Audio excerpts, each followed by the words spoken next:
This mission has quite a history. It was originally planned to launch about 2004 or 5 or so, but then the Columbia accident occurred, and the administrator at the time decided that this would not be a safe thing to do, because what most people don't realize is every time the shuttle launches, it goes someplace now. It goes to the space station. It's a different inclination of orbit. To go to Hubble, you go to a different orbit. And if something goes badly on this mission, you cannot get to the space station. There's no safe haven, so to speak. The shuttle people, to their credit, found a way to make this a safer mission, and that is, the way you do that is have a second space shuttle on the launch pad ready to go and rescue the astronauts if it's determined that there was a problem with the first orbiter, some debris hit or something that would risk their lives coming back into the atmosphere. So that's why you'll see 2 shuttles on the launch pad. Lyman Spitzer, Dr. Lyman Spitzer, he's called the father of the Hubble Space Telescope because he wrote a paper back in 1946, which was published. He was working at the Rand Corporation at the time during the war, just after the war. And it was a paper looking at the German V-2 rockets and saying, you know, with this capability of launching things into space, wouldn't it be great to launch a telescope into space and get it above the atmosphere and not have the atmosphere mess up the images and be able to see ultraviolet and X-ray light. When I first got involved with Hubble, it was actually called a space telescope in those days, back in 1976, when I took my first postgraduate job at Princeton University and worked for Lyman Spitzer, the father of Hubble.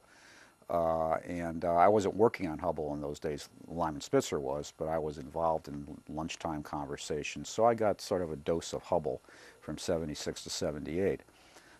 Then I joined NASA headquarters in the astronomy program, and shortly thereafter, in 1979, I became the chief scientist on Hubble, and I filled that role basically from that point on until I started getting promoted.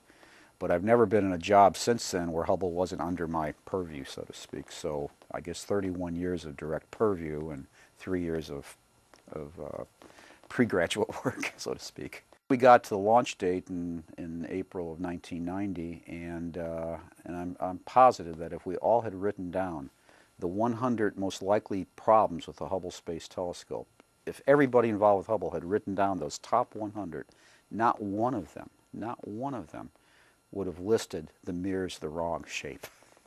So that's not a positive story. It's kind of a weird story, but it's a true story. That led to 3 years of absolute hell for all of us. Hubble became it was in the press all the time with the problems. It was a billion-dollar mistake. People in the press called it a technological disaster, a national disgrace. Late-night comedy hosts were making jokes about Hubble. Cartoons would appear with Mr. Magoo as the true inventor of the Hubble Space Telescope.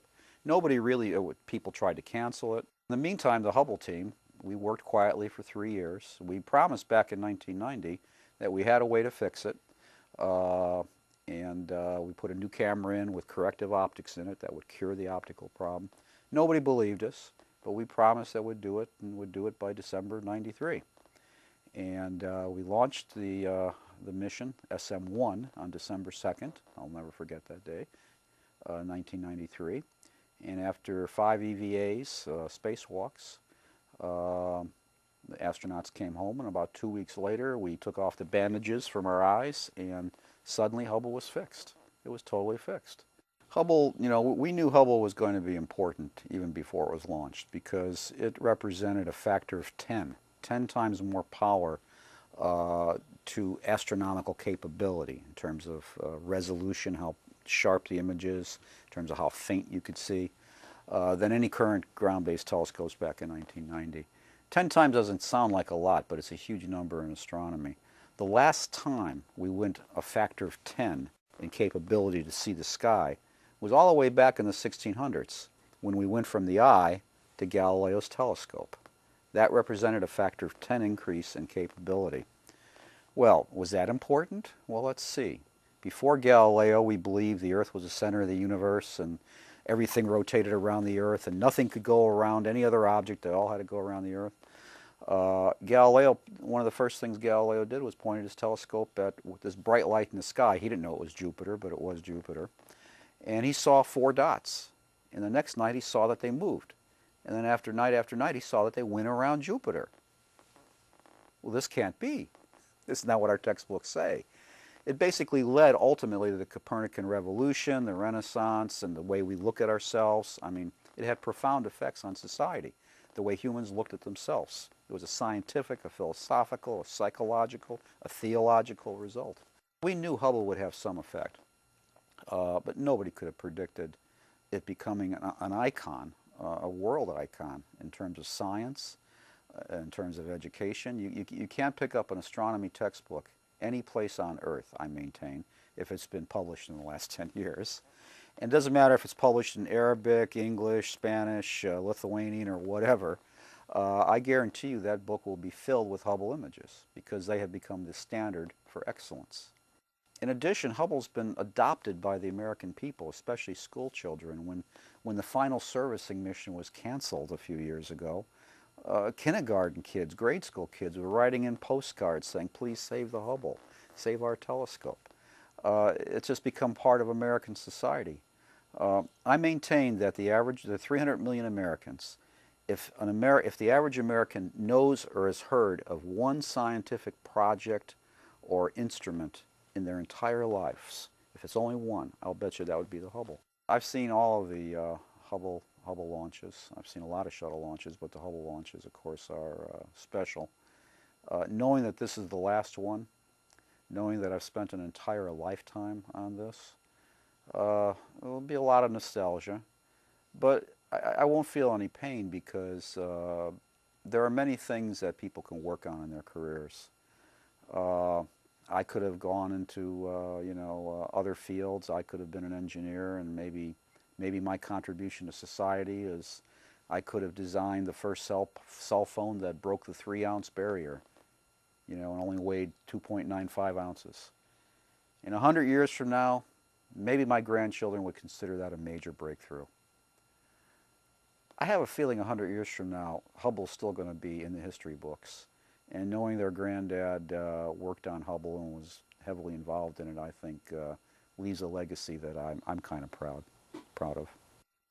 T-minus 6, 5, 4, 3, 2, 1, and liftoff of the Space Shuttle Discovery with the Hubble Space Telescope, our window on the universe.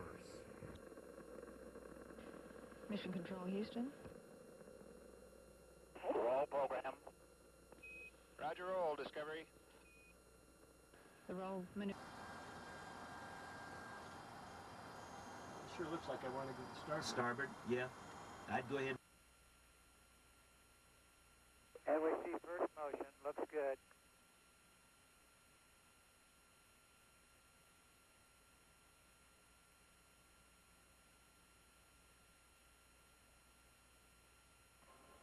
And as the crew just confirmed, we're seeing both blankets beginning to unfurl on the port side solar array.